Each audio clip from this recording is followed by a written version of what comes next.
Timberawo ndi ku ddwaliro ne wabawo designer wange ankubira. Designer nangamba gwe ndabika video ko bu video nga butambula. Bagamba gwe wakoze bino ebintu yakandaze ejjo. Nange ne ngamba anina okwewozaako ne mantu yengeri gye neewozaako n'erinnya lyange ndijje mu bintu bino nga tebi. Gwali eni skini tewekwasa banno pombo be bakkubye yiganga. Anti nagamba oli mudongo naye ng'okiwakanya. Kati gwe werabira omusawo gwe wakuba. Gwe jjukira omusawo gwe mwateeka nnyala y'ono. Kano genda tewa. Mwana bamuzaleyo yiganga baganda bonna baniga. Bajja kulaga bangi be wagalaga ttaano nga bajja kukyukira bamuyita bampita Biko. Oyo musawo gwe mwatuuza wansi ne bayibula kabadia bwe mwakuba abantu ku ddwaliro ensambya. Kusooka badde bagamba meya w'Iganga Wanupu ya dumira egaali yakuba ali misikini. Nawulira mu kusooka. Ate kati bakimuggyeko bakitaddeko. Bagamba Biko. N'abanuupu bali kyejja mbagamba mbusibeeko. Anti kati obuzibu buli omwana onya wakukiwa kuba teri yakiclaiminze kati nze gwe bakitaddeko naye nga nange nze kyejjamu officially nkyenaabye nze entalo siziriimu saagala ntalo siri muntu wa ntalo kyenkola kuwonya abantu. Amanya gange nze Biko bampita Biko gemanya agenkozesa ndi musawo medical doctor by profession nkolerawo Kiruddu. N'okuyimba nyimba ninawo n'ekiyimba ekipya ekitambula bakita omukono mu bbanga kya hip hop kwekiri ku channel zonna akozesa bampita Biko. Nekyo si kyekindese wano ekindese wano ngezaako okutereeza mu nsonga ezimu kuba mbadde awo nempulira ebibuuzo ku street waliwo abandaze ne bu video obutambula ku TikTok nga waliwo olugambo olutambula waliwo emboozi gye bantadde musonze kiryalinga linnya lyange. Nawulidde nti nze bagamba nze musawo gwe bakubira ensambya Kimenke gwe yalabisa gwe bagamba atuule wansi.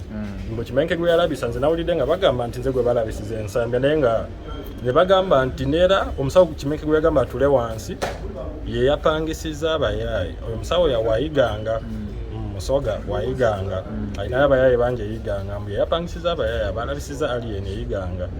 Kati neera olwawulidde kati nga bataddewo ekifaananyi kyange ate obadde batambuza kifaananyi kyo n'erinnya ku TikTok bampita Biko mpulira Biko biki neewuunya nti bino mbiyingiriddemu. Kati nange neŋŋamba alien lyagenda ensambya waliyo ensambya ninayo mikwano gyange mingi kusooka olunaku naliyo waliyo si gwe gwe tulaba naye nga sikolerayo si gwe gwe baatuuza sinze gwe baatuuza ng'akufaanana. Coincidence nange ndi kyewuunya kyokka nze ndaba tanfaanana naye abantu bangi abakaŋŋamba nti anfaanana kyendi okwewuunya nange naye nga sinze gwe baatuuza n'entalo saaziriimu kubanga nze sikolera nsambya nze nsambya we mpitirayo mba ngenze laba ku mikwano gyange gikolerayo kuba tulina emikwano mu malwaliro gonna gimba ngenza olabako bintu bye bantaddemu biri dangerous biteeka erinnya lyange matiga byonoona erinnya lyange siyinza kubeera involved mu kuruza kukuba abantu.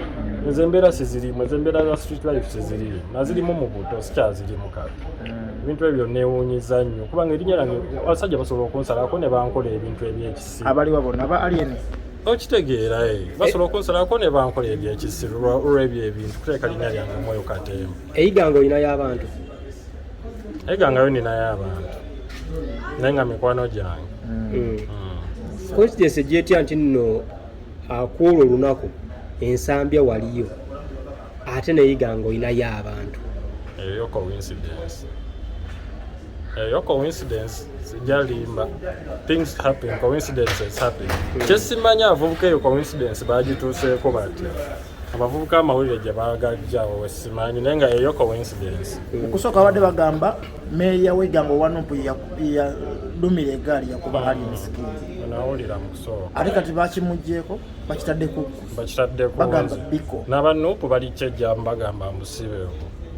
Anti kati obuzibu buli omwana onya wakukiwa kuba teri yakiclaiminze kati nze gwe bakitaddeko naye nga nange nze kyejjamu officially nkyenaabye nze entalo siziriimu saagala ntalo siri muntu wa ntalo kyenkola kuwonya abantu kyenkola kujjawo bulungi. Ebintu by'eggaali ebimanyiiko olina abantu bomanyi nga babeera mu ziggaali.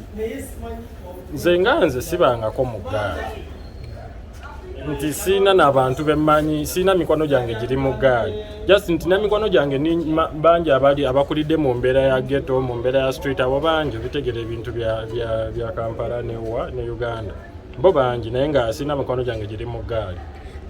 mawulire gakuba kwali eni gakusanga wawagamanya otya? Kati mbeeraawo ndi ku ddwaliro ne wabawo designer wange ankubira.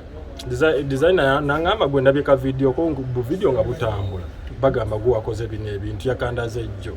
Nange ne ngamba anina okwewozaako ne mantu ye engeri gye neewozaako n'erinnya lyange ndijje mu bintu bino nga tebinnagenda waali. Naye yo okuba wali okitegeddekera okubwako initially wakimanyaako era wakimanyi otya? Nakimanyira ku TikTok nga buli omu.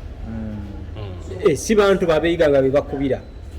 Nakimanyira ku TikTok nga buli omu.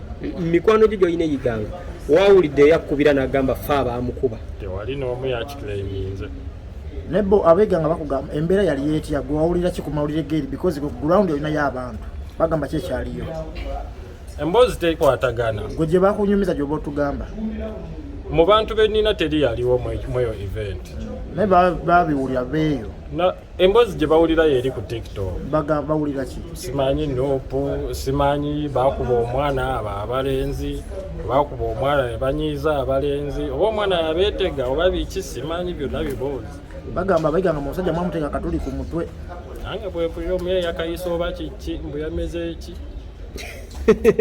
So bino byonna gwe ebigenda mu maaso oyinza byogerako ki?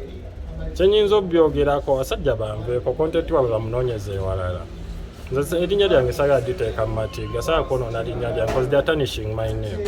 They are tarnishing my profession, they are tarnishing my name. Bantekako emisango egyo wegityo ng'omanya abo abalenzi bonna ngamba jjeewa. Ekikolwa ekyakolebwa mu ddwaliro ekyokkuba omusawo nga naawe oli musawo kyogerako ki? Ekyo kikola kibi nnyo kya kisiru. Toyinza ku disrespectinga profession z'abantu oba muntu wa street sigala mu street life yo.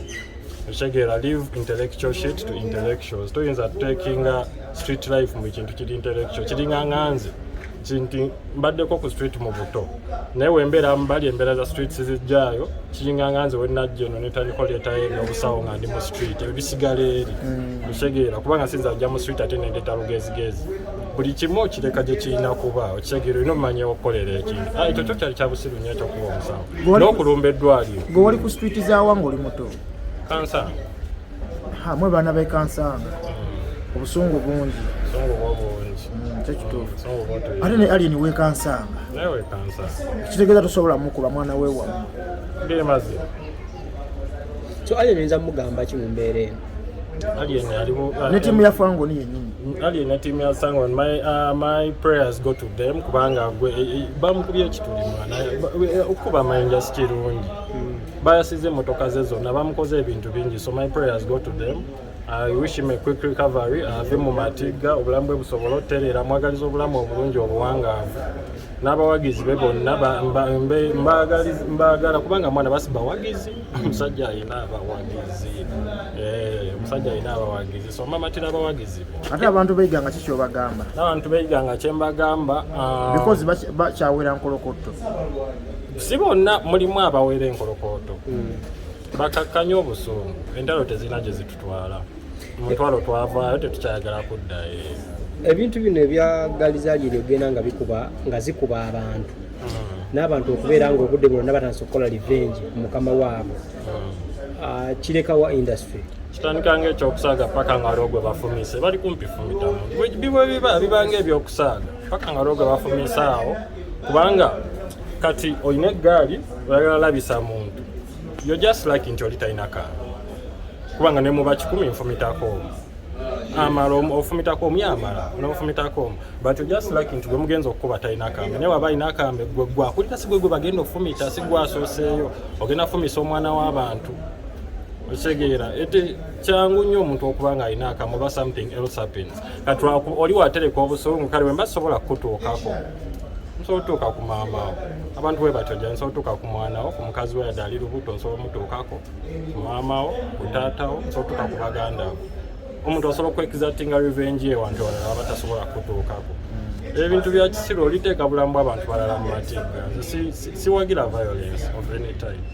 I don't support violence. So wabadde oli scrollinga ku TikTok omuntu yakulaze video n'agamba oli mu kutrending nga ndaga ka video nga omutima ne gukubirawo ne ngamba ate biki bino kyadde kyekango nafunye ekyekango natidde nga out of the blue nga tokisuubira nakisuubira nadde ndi kumpi na Kikuma munene njukira sikirizibwa.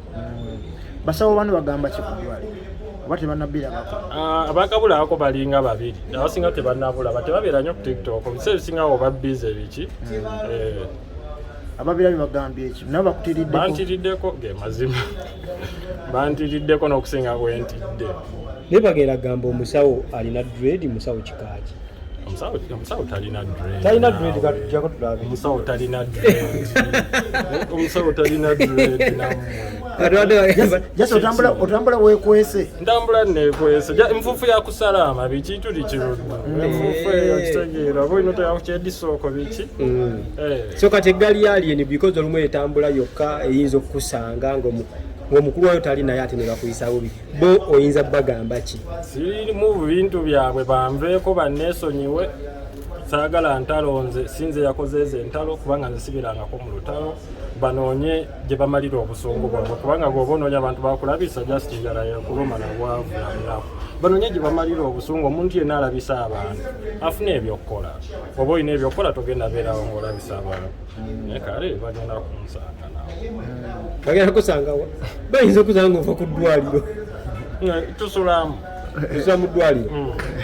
Oba olaba akavidiyo kano wansi wano omuvubuka ono ekifaananyi kye kyekyo bamuyita Biko oba ndaba ennaku zino bagamba akozesa erinnya nti nze Biko bampita Biko kati yagenda n'amukuba mu ddwaliro yoyo gwe bafukamiza fukamira atula wansi n'asirika n'abalinda kumba omwana ono azaalibwa yiganga kasa ategedde nti bajja eyiganga waliyo emikolo n'ategeka eggaali ye kati eggaali nejja n'emubongako okwo ne baagala bapimemu kati ate bano ne baagala balabiseko abaana katukube gwe baakubye mume era byonna bye wakoze bampita Biko you are very much byonna Biko bye watukoledde okuvaayo eyiganga weebale nnyo Biko neeyongedde okwagala musawo Biko gwasinga muli kimu ayempulira n'obuyimbi oba muyimbi oba biri awo sibimanyi bibuzaabuza byonna bye watukoledde you are very much thank you for the discipline Biko yatungudde alien skin empumi yagitungudde weebale nnyo Biko.